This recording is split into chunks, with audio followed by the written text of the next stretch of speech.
नमस्कार दोस्तों, जय श्री कृष्णा। अनंत चतुर्दशी की आप सभी को बहुत सारी शुभकामनाएं। दोस्तों, 11 दिन 11 रेसिपीज की सीरीज का आज है आखिरी दिन। आज अनंत चतुर्दशी है और हम बप्पा को भोग लगाएंगे आज मोदक का। गणेश चतुर्थी के दिन जो हम गणेश जी की प्रतिमा लेकर आए और 11 दिन तक हमने उनकी खूब सेवा की, सुबह शाम आरती की, भोग लगाया और खूब उत्सव मनाया। बहुत रौनक रही 11 दिन घरों में। तो आज उसका समापन है और गणेश जी की प्रतिमा विसर्जित करेंगे हम। तो गणेश जी का तो ये संसार है, वो यहाँ से कहीं नहीं जाएंगे, बस एक स्वरूप रूप में हम उनका विसर्जन करेंगे।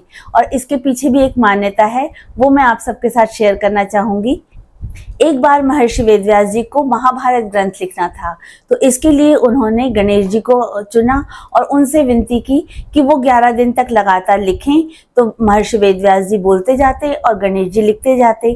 तो यह प्रक्रिया 11 दिन तक लगातार चली। न महर्षि वेदव्यास जी हटे, न गणेश जी हटे। महर्षि वेदव्यास जी ने कथा कहते वक्त आंखें बंद कर ली थी।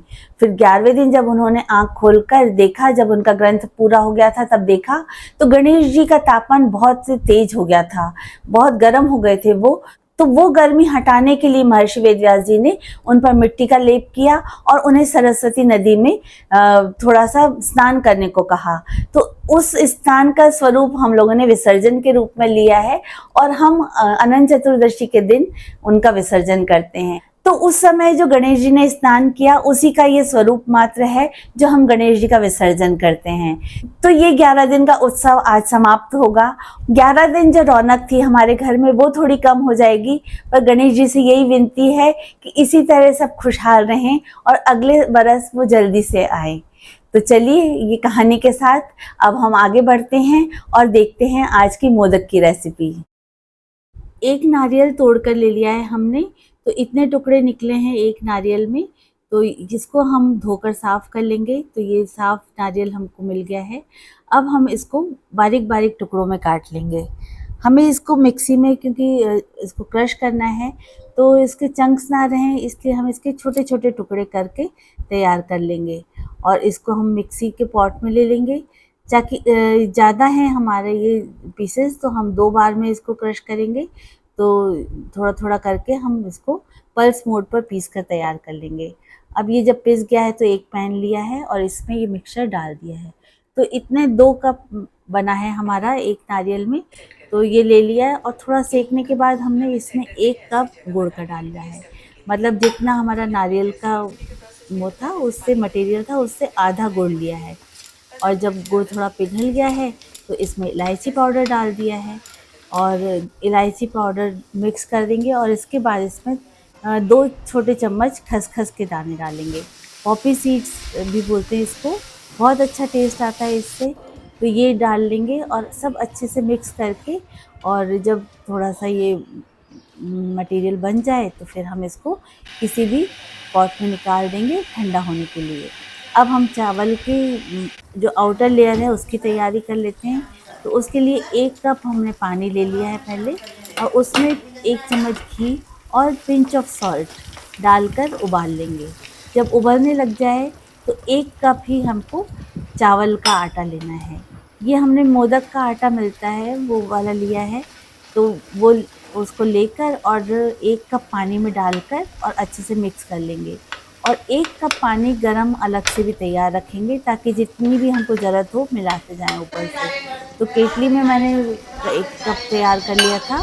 तो जब ये सारा मिक्स हो गया है तो फिर थोड़ा थोड़ा करके हम पानी और डालते जाएंगे। तो हमें टोटल 2.25 कप लगे थे 1 कप चावल के आटे में। तो ये अपने चावल के आटे पर डिपेंड करता है कि कितना लगेगा। तो थोड़ा सा वो देखकर ही हमको समझना पड़ेगा। और इसको अच्छी तरह से मिलाते हुए जब इस तरह से डो बन गया तो हमने इसको उतार के रख दिया और ढककर 10 मिनट के लिए रेस्ट कराया। जब ये स्टीम में भी थोड़ा सा क्योंकि कुक हो जाएगा, तो जब ये इस तरह से 10 मिनट हो गए हैं तो हमने इसको एक परात में ले लिया है और थोड़ा सा घी डालकर इसको अच्छे से हथेली से मसल कर ऐसे डो जैसे बनाकर तैयार कर लेंगे। तो इस तरह से हमारी सारी सामग्रियां तैयार हो गई हैं। तो ये हो गया हमारा आटा। तो ये आटा लग गया है, ये हमारा फिलिंग वाला मटेरियल है। और ये स्टीम वाली जो हमारी प्लेट है उसको भी हमने तैयार कर लिया है। उसके ऊपर एक केले का पत्ता रख लिया है और थोड़ा सा उसके ऊपर घी लगा दिया है। तो अब इसके बाद हम मनचाही जो लोई है वो ले लेंगे, ताकि हमको जितने भी बड़े मोदक बनाने हैं उसके हिसाब से। तो ये लिया है मैंने, मीडियम साइज़ का ले लिया है और इसको इस तरह से हथेली के बीच में दबाते हुए और चारों तरफ से प्रेस करते हुए, ताकि किनारे इसके मोटे ना रहें। तो इस तरह प्रेस करते हुए इसको पूरी जैसा बेल लिया है, जैसे हम कचौड़ी की लेते हैं लोई, उसी तरह से। और इसके बाद एक जो मटेरियल था हमारा फिलिंग वाला, उसका एक लड्डू जैसा बनाकर गोल गोल करके और उसमें रख देंगे हम। और इसके बाद हम इसकी जो चावल की पूरी जैसे बनाई है उसके हम आसपास से इस तरह से प्लेट्स जैसे या कलियां जैसे निकाल लेंगे। तो इससे शेप बहुत अच्छा आता है। तो जितने भी पास पास या दूर दूर जैसा भी आपको ठीक लगे और जैसा आपसे हैंडल हो जाए वैसे कलियां बनाकर और इसको बीच में सारा ऊपर एक बार इकट्ठा करके और इस तरह से मिलाते हुए प्रेस कर देंगे, ताकि इसका ऊपर का जो मुंह है वो बंद हो जाए। और अगर थोड़ा ज़्यादा एक्स्ट्रा लग रहा है तो उसको हटा देंगे और इस तरह से गोल सा शेप करके कोनिकल सा बना के और हम अपनी स्टीम वाली प्लेट में रख देंगे। इसके बाद अगर आपको ऐसा लगे कि शेप थोड़ा कम लग रहा है तो किसी चम्मच की सहायता से या किसी जो अपने टूथपिक आती है उसकी मदद से भी आप इस तरह से थोड़े से शेप दे सकते हैं। तो इस तरह से करके हमने रख ली प्लेट।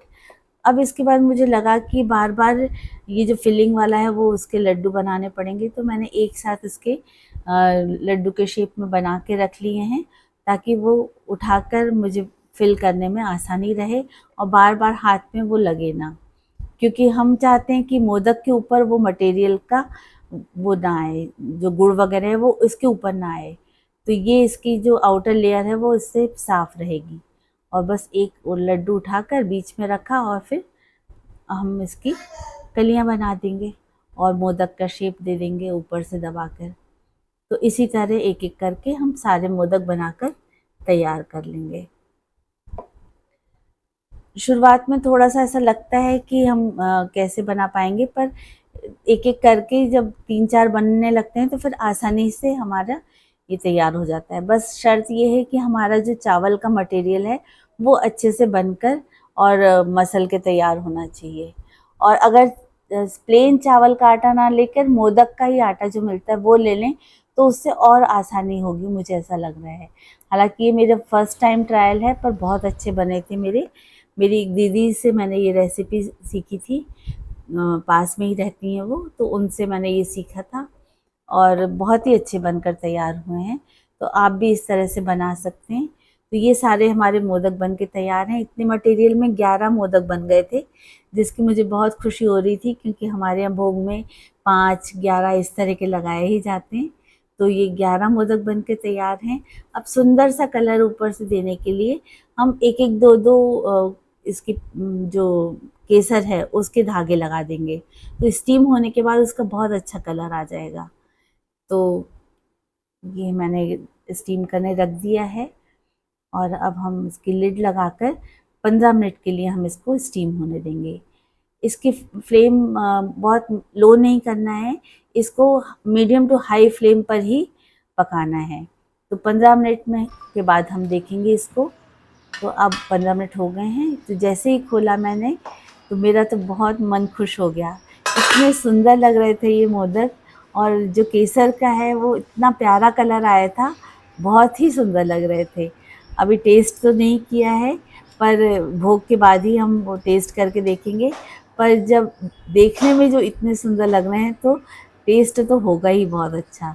देखिए आप भी पास से कितना सुंदर लग रहा है ये, एकदम सफ़ेद सफ़ेद चावल का मोदक और उसके ऊपर केसर के धागे का ये कलर, बहुत खूबसूरत लग रहा है।